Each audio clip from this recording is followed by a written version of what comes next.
Olá, saudações a todas e a todos, bem-vindos a mais um programa Grandes Pensadores do Direito. Nós hoje temos a honra, a imensa alegria e uma enorme satisfação de receber aqui conosco o Dr. João Batista Pacheco Antunes de Carvalho, que é presidente da Faculdade de Direito Milton Campos, conhecidíssima no estado de Minas Gerais, procurador-geral da Ânima Educação, professor de Direito da UNA, conselheiro seccional da OAB Minas Gerais, presidente da Ação Brasileira de Cidadania e Democracia e presidente do escritório Pacheco Antunes e Carvalho. Doutor João, me permita chamá-lo assim, mas é uma alegria imensa tê-lo aqui conosco na Escola Superior de Advocacia de São Paulo. É uma enorme satisfação mesmo poder ouvi-lo e compartilhar esse momento consigo. Olha, meu caro Jorge, para mim é que é um prazer, uma honra muito grande, né? A Escola Superior de Advocacia, enfim, é uma instituição extremamente importante, né? Para nós também é uma alegria muito grande ser parceiro da ESA, né? Eu comecei a minha atividade profissional aqui em BH, na UNA, né, como professor e como advogado, né?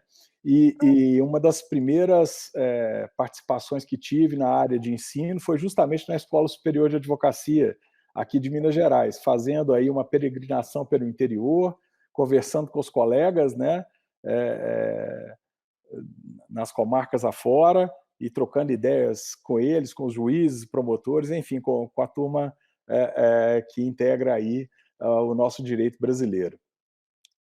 Muito bom. Bom, nós temos, eu sei que a sua área você tem entrada, penetração e conhecimento em diversas áreas do conhecimento jurídico, mas particularmente nos últimos anos você tem focado muito a sua atuação em preparar novos advogados, em revolucionar o ensino jurídico, em discutir as transformações na advocacia. Então, eu queria começar esse bate-papo perguntando como é que você vê, né, o passado, o presente e o futuro da advocacia privada no Brasil. Olha, doutor Jorge, meu caro colega aí, né, dileto colega, nosso diretor da Escola Superior de Advocacia em São Paulo. Esse é um ponto extremamente importante que a gente da Ânima está se dedicando e se debruçando muito sobre esse assunto, né? Não só a advocacia, mas como todas as carreiras jurídicas estão passando por uma transformação. Nós estamos numa mudança de era, né, de uma era analógica para uma era digital, de um aluno que antes era um ator passivo, né, que ficava ali escutando o professor lecionar, anotar no quadro, ele copiava, memorizava, e depois esse fenômeno era avaliado através de uma prova na qual se cobrava justamente aquilo que era memorizado e era, enfim, anotado, escrito, né? E esse mundo mudou completamente, né? Eu brinco que a sala de aula da atualidade ela é quase a mesma do século retrasado, né? Onde a mudança que houve era um quadro que era negro, passou a ser branco, o giz, que foi substituído pelo pincel atômico, né? Mas, tirando isso, a coisa é muito parecida. E assim também na nossa advocacia, né? Que evoluiu bastante, que tem aí agora os processos digitais, agora, na pandemia, isso também se aperfeiçoou através né, da forma de comunicação, como estamos fazendo aqui agora, né, pelo meio digital, e isso desencadeou um processo que talvez demorasse aí 5, 10 anos, mas em meses tivemos todos que nos adaptar, né? Então agora a nossa missão é formar o profissional do futuro, né? Formar o advogado do futuro e através de um conceito que a gente chama de lifelong learning, ou seja, as pessoas não vão mais parar de estudar. Agora o estudo é para a vida inteira, né? Então o que a gente tem que fazer é formar o advogado do futuro e aquele que já é advogado, aquele que já é juiz, que já é promotor, enfim, delegado de carreiras afins, que a gente possa aperfeiçoar esse ensino, né? Através de pós-graduação, mestrado, doutorado, stricto sensu, mas também através de cursos de formação, capacitação e de evolução que a gente chama de nanodegrees, né?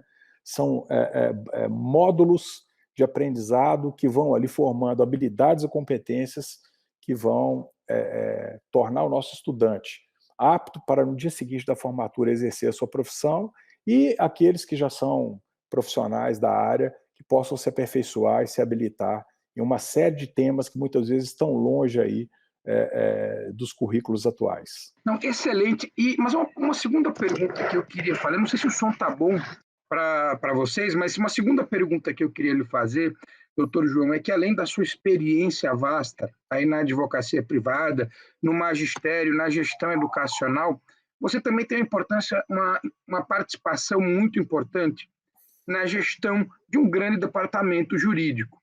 E nesse ponto, nesse aspecto, eu queria perguntar especificamente e direcionar a nossa conversa, o nosso bate-papo, para um ponto que eu reputo de grande importância. Quais são as peculiaridades que você vê na advocacia em departamentos jurídicos, na advocacia em departamentos empresariais e na advocacia privada, nas tradicionais firmas, nos escritórios de advocacia? Olha, meu caro Jorge, no fundo essas questões estão todas interligadas, né? Estão todas embrincadas, tudo faz parte dessa grande teia, né? Os departamentos jurídicos das grandes instituições, como é a Ânima, é uma instituição com mais de 350 mil estudantes, com mais de 20 mil funcionários, né? Ou seja, é uma cidade. Os departamentos jurídicos das grandes empresas e os grandes escritórios de advocacia, hoje eles requerem um profissional muito bem formado, né? Que tenha uma visão holística, que tenha uma formação muitas vezes multidisciplinar. E a gente ainda vê muitas pessoas com uma visão extremamente sectária, né? Dividindo as disciplinas. Eu já ouvi, por exemplo, sei que sua área de atuação e brilhante, né, na área do direito do trabalho, mas eu já ouvi da boca de algumas pessoas expressões como: olha, poxa, eu sou da área civil, ainda bem que eu não entendo nada de direito do trabalho, e vice-versa, né? Quando eu acho que as questões são todas interligadas, e brinco, puxa vida, você é muito melhor que Orlando Gomes, né, que fez um tratado de direito civil e um tratado de direito do trabalho, né? Então, assim, e quando se vai para o mercado de trabalho, para um grande escritório, para um departamento jurídico de uma boa instituição, de médio, grande porte, e até mesmo para as carreiras públicas, não é? Basta ver a função do juiz, do promotor, ele tem que ter uma formação multidisciplinar. Eu brinco o seguinte, que nenhum problema se apresenta no mundo real com um carimbo: isso aqui é só direito do trabalho, isso aqui é só direito societário, isso aqui é só direito de família. Quantas vezes nós todos já nos deparamos, e os colegas que nos assistem sabem disso, nos deparamos com a chegada de um cliente ao nosso escritório, acreditando que o problema dele é da esfera do direito de família ou do direito de trabalho societário, quando, na verdade, às vezes não o é, e muitas vezes ele é uma questão, como tudo na vida, né, complexa, que é multifacetada. E se às vezes há apenas aquele olhar muito segmentado, muito sectário, o advogado pode perder a causa, né, ou o juiz julgá-la mal por não abordar todo aquele contexto que o processo envolve, né? Então, essa formação multidisciplinar, esse olhar para a floresta ao invés do olhar para a árvore, é a nova saída, né, para o ensino do direito, para o exercício da advocacia, da magistratura, né, e a gente precisa, cada dia mais, aperfeiçoar essa questão, né? Você nos falava agora há pouco, né, de como a pandemia acelerou um pouco dessa transição, né, do ensino tradicional, presencial, do GIS, né, para esse ensino mais com a utilização mais intensa de recursos tecnológicos. Recentemente nós vimos aí a aprovação de alguns cursos de direito online, né, de graduação em direito absolutamente online. E nesse ponto eu queria te perguntar, doutor João, como é que você vê o ensino jurídico e a educação à distância, né? Você acha possível, factível, ainda é muito importante para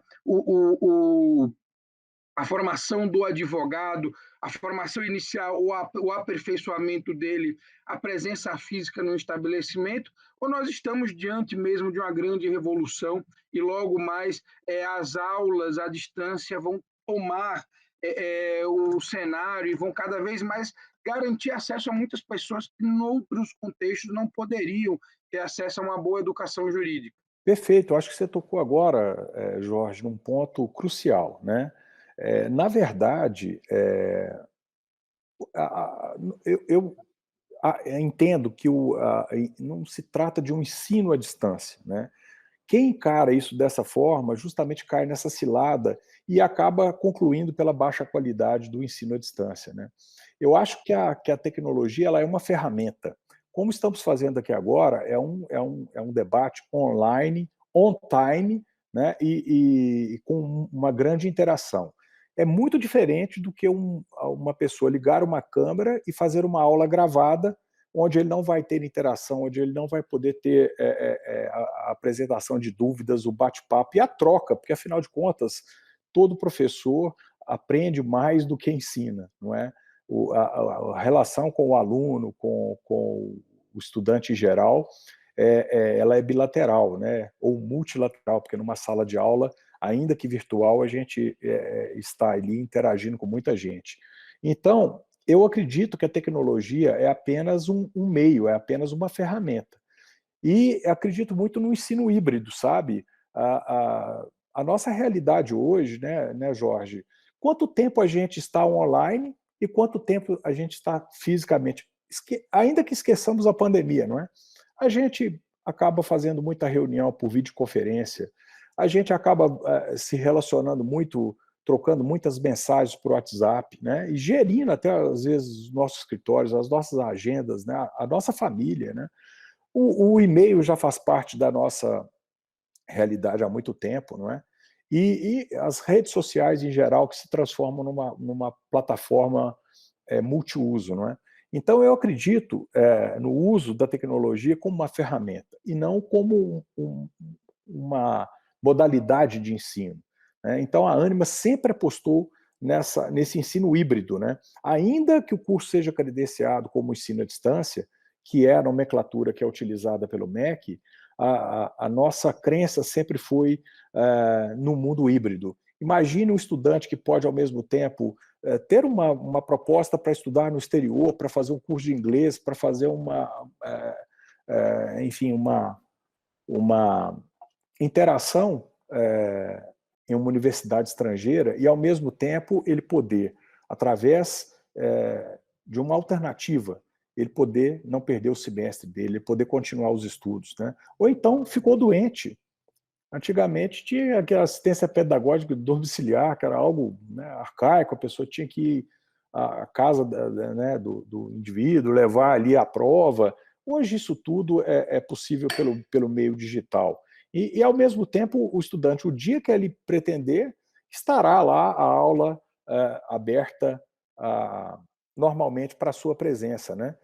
E a gente poder, tanto na modalidade do ensino à distância, quanto na modalidade do ensino presencial, ter esse método que a gente chama na Ânima de joystick, né?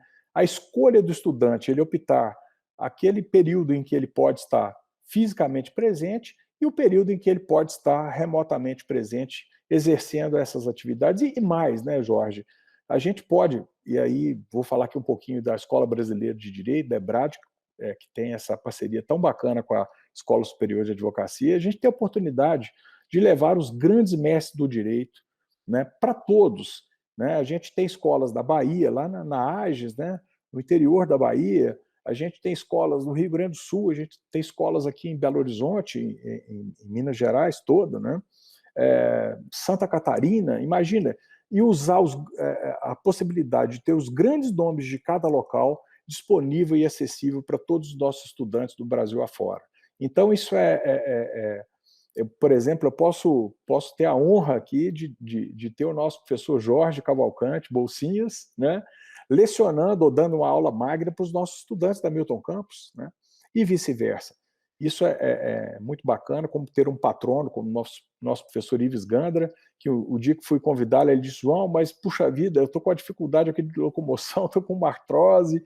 Falei: não tem problema, professor, nós vamos fazer o nosso bate-papo aí no seu escritório e a EBRAD vai propiciar a gravação dessa aula e a gente vai poder fazer e interagir com o Brasil todo. Então, essa possibilidade de se comunicar, de se expressar com todo o país, levando o que há de melhor e de alta qualidade e como um plus e não como algo que vai desmerecer ou diminuir o estudo, né, é muito importante.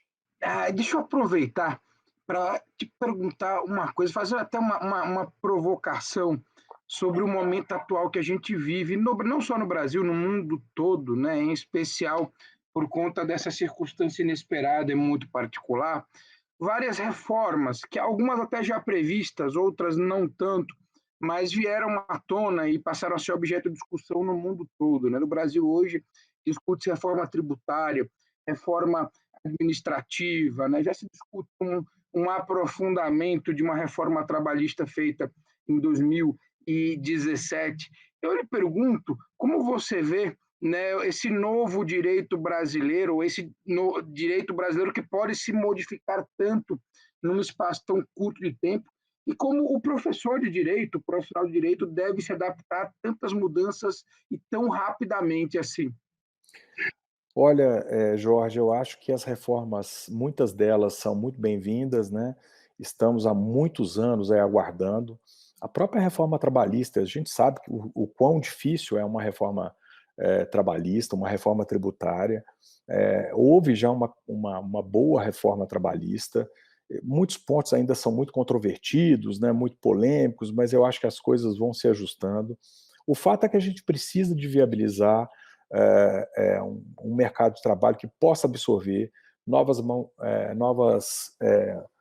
de obra, né, que sejam mais capacitadas, que sejam mais habilitadas e adequadas a esse mundo, né, multifacetado. Sem esse aperfeiçoamento, sem o uso dessa tecnologia, né, a gente vai ficar para trás. O mundo já está bem mais avançado e precisamos andar mais rápido, né? Então, eu sou bem a favor das reformas, acho que elas são urgentes, são bem-vindas. Agora, claro, a gente tem que estar atento aqui para retrocessos, né? Não ocorrerem retrocessos, ineficiência, por exemplo, tributária. A reforma tributária ela tem que vir para facilitar a vida do contribuinte, né? Para desonerar, para reduzir a carga tributária. E a trabalhista para poder aliviar o fardo, o peso que o Estado brasileiro impõe tanto para a empresa quanto para o empregado. Não é? É uma realidade muito latente, você conhece isso como ninguém, né? O empregado recebe metade daquilo, ou menos até da metade daquilo que o empregador gasta com esse contrato de trabalho. Então, a gente precisa de eliminar essas ineficiências, né? E muito disso é com carga tributária. Então, as coisas estão, inclusive, embrincadas, né? Por isso que eu digo que nenhuma matéria se apresenta isoladamente como tributária ou trabalhista. Inclusive porque parte, por exemplo, das execuções fiscais, né? Dos tributos que incidem sobre a folha, né? São discutidas lá na Justiça do Trabalho, né? Exigindo, inclusive, esse grau de competência não só dos juízes, como dos advogados, e até mesmo preocupação das partes, né? Não, com certeza, uma excelente observação. Né? Aliás, eu diria que quando a gente discute custo da mão de obra no Brasil, como você bem já deixou claro aí na sua afirmação, muitas vezes esse custo não é tanto dos chamados direitos trabalhistas propriamente ditos, né? Mas dos encargos que incidem sobre a folha de pagamento, o que é direito tributário, muito mais do que direito trabalhista, né? Ou pelo menos é uma zona cinzenta ali entre as duas disciplinas que é preciso conhecer muito bem, saber interagir e transitar. E ainda temos aí, né, meu caro, o direito econômico permeando isso tudo, porque veja bem, uma situação e societário, enfim, veja como as coisas são embrincadas, né? Então, a lei da liberdade econômica também foi muito importante, né? Essas reformas e essas micro-reformas, no conjunto, elas vão surtir um efeito positivo, né? E a reforma, e a reforma tributária, ela tem que vir para desonerar a folha, porque só através disso que a gente vai poder contratar mais mão de obra, vai poder capacitar mais o funcionário, não é? E fazer isso sem retirar dele o valor que ele recebe, né? Então, o que precisa acontecer é o Estado ser menos mastodôntico, menos gastador, não é? Para que sobre espaço, né, nos recursos para que sejam carreados para o empregado e que, por conseguinte, para o comércio, para a indústria, né? Isso tudo é um ciclo virtuoso, né? E hoje nós estamos num ciclo vicioso, onde o Estado é o grande sorvedor que consome todos esses recursos, né? Então a gente precisa de reduzir o gasto do Estado, e aí já estamos falando de reforma administrativa, veja bem, não é?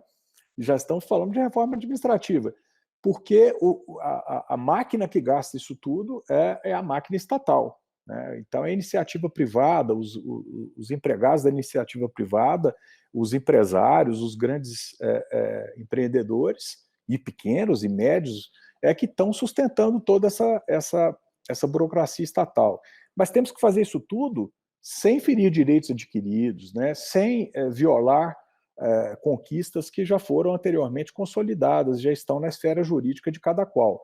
Então, por isso também temos que nos preocupar para a reforma administrativa também não atingir essas pessoas que já estão há tanto tempo contando com esses benefícios. Então, se conseguirmos fazer isso, pelo menos com uma economia daqui por diante, né, e incorporando para suprir isso toda essa tecnologia, né? Então, estávamos falando do ensino do direito, da advocacia, do mundo judicial e jurídico.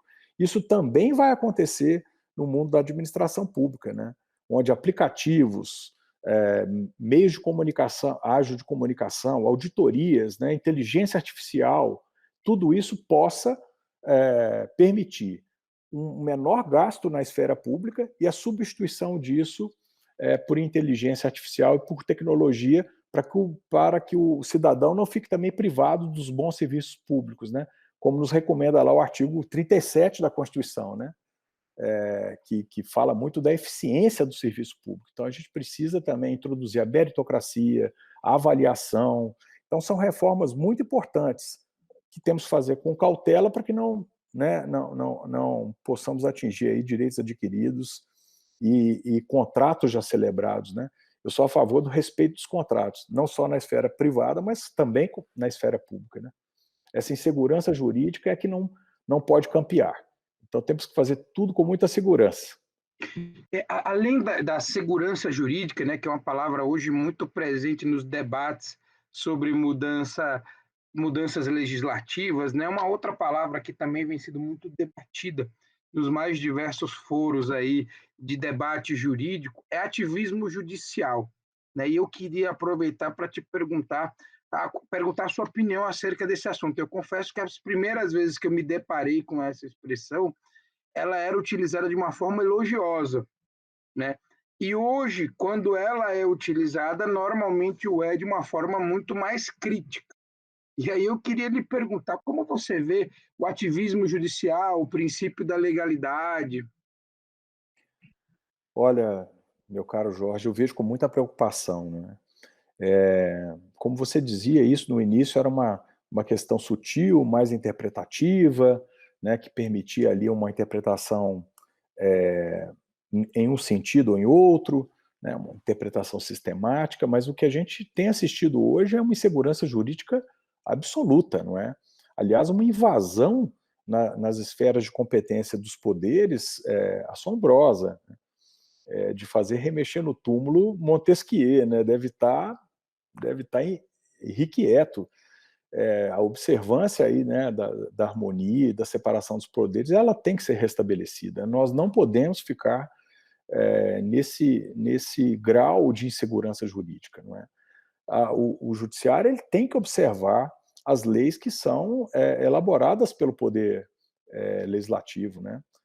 Inclusive por força constitucional, como disse o artigo 2º, 22, 44, 48 da Carta Magna.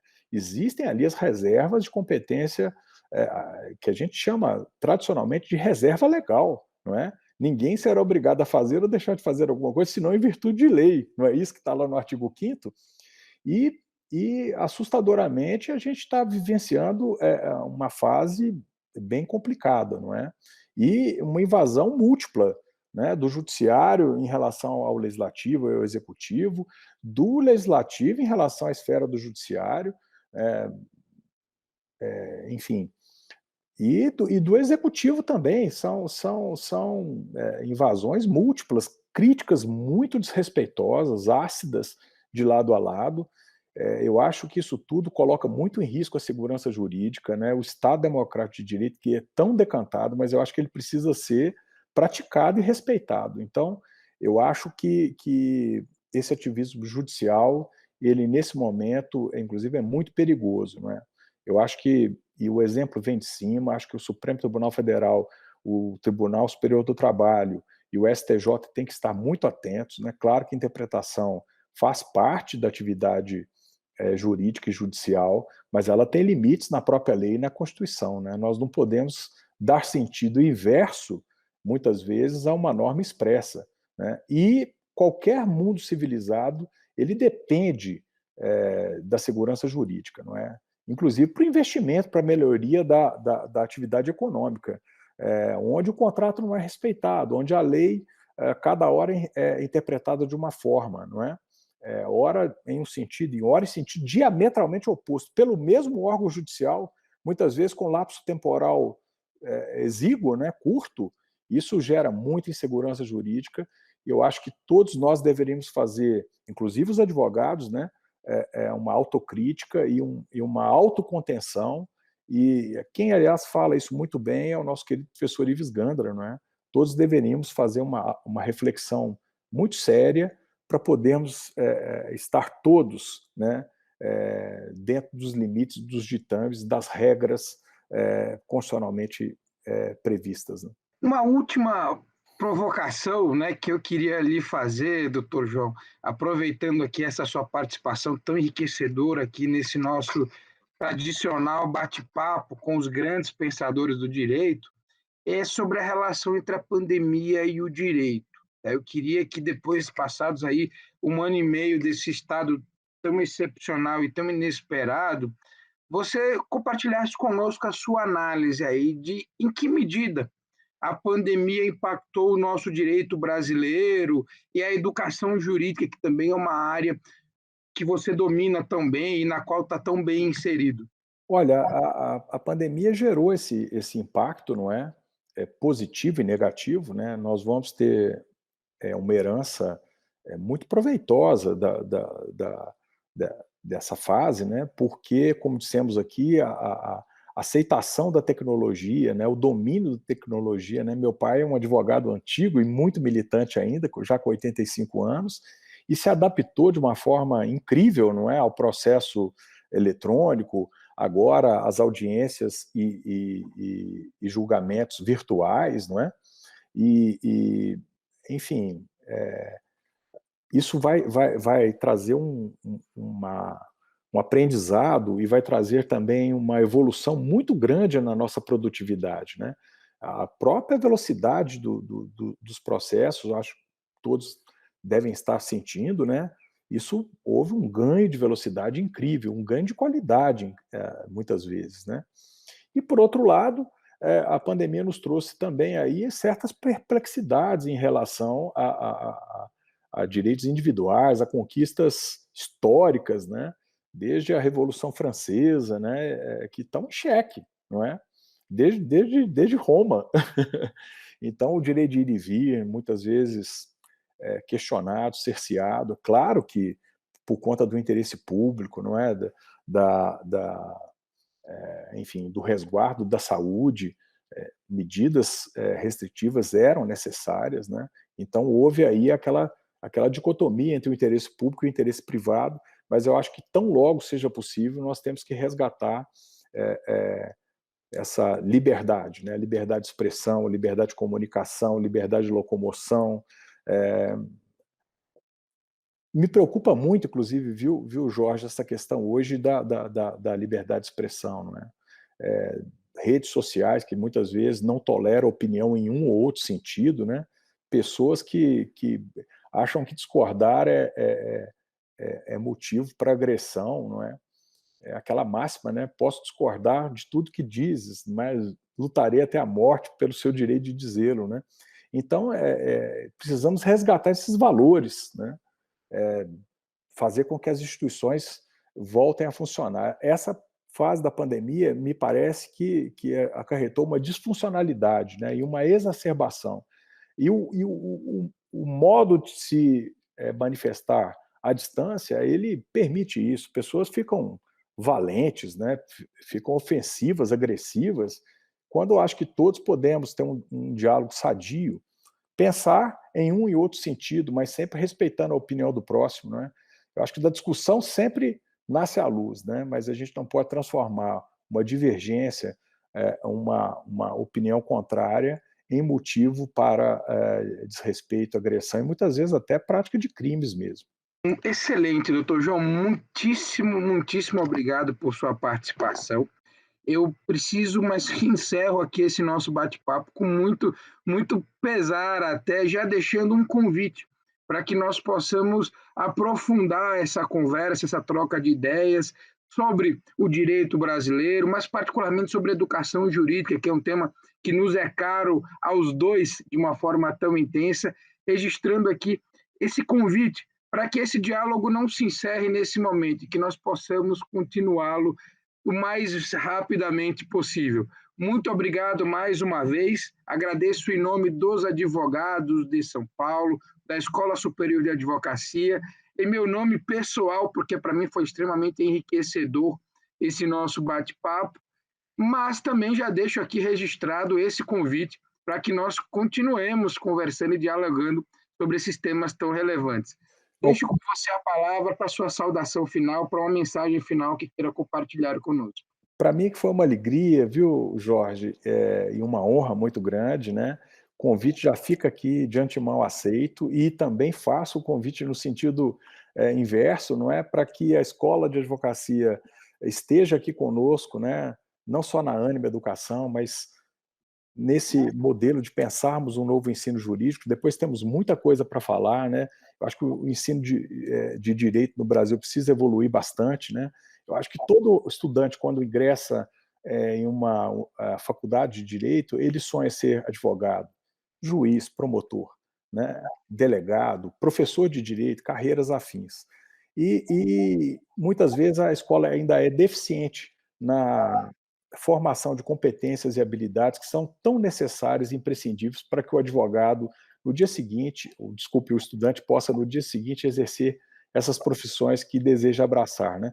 Então, ele precisa de elaborar mais contratos, ele precisa de elaborar petições iniciais, recursos, não é? Enfim, pareceres de Ministério Público, que é o que, na verdade, ele vai realizar logo após a formatura. Então, a gente acha que a escola de direito moderna ela deve ser muito parecida com o escritório de advocacia, deve ser muito parecida com o gabinete do juiz, muito parecida com o plenário de um tribunal, onde as pessoas possam, par e passo, não só naquelas disciplinas de aula prática, não é? Mas que ela possa, par e passo ali, com todas as evoluções das disciplinas, que hoje a gente chama de unidades curriculares, né? E muitas vezes, depois nós vamos bater esse papo de unidades curriculares duais, onde parte, muito parecido com a medicina, onde parte é exercido dentro da instituição de ensino e parte nos grandes escritórios de advocacia, ou nos grandes departamentos das empresas, né? Ou nos tribunais, ou no Ministério Público. Então, a gente tem que ter essa interação entre o mundo da academia e o mundo do trabalho, né? E permitir que o nosso estudante, o nosso profissional, com base nessas interações, ele possa ter uma vida acadêmica muito rica, não só durante a graduação, mas durante toda a vida, porque, como dissemos no início, né, agora com o conceito do lifelong learning, a gente vai estudar pela vida toda, e temos que fazer isso de uma forma prazerosa, né? Sem dúvida, sem dúvida. Mais uma vez, deixo aqui a minha gratidão também ao nosso coordenador-geral Adriano de Assis Ferreira, que acompanhou a produção e que está diretamente envolvido com a produção de mais esse conteúdo de grande qualidade, e também de todos que dedicaram um pouco do seu tempo aí para estudar e ouvir esse bate-papo tão enriquecedor e tão interessante. Fica aqui o meu agradecimento a todos e meu convite para que continuem acompanhando o canal da Escola Superior de Advocacia.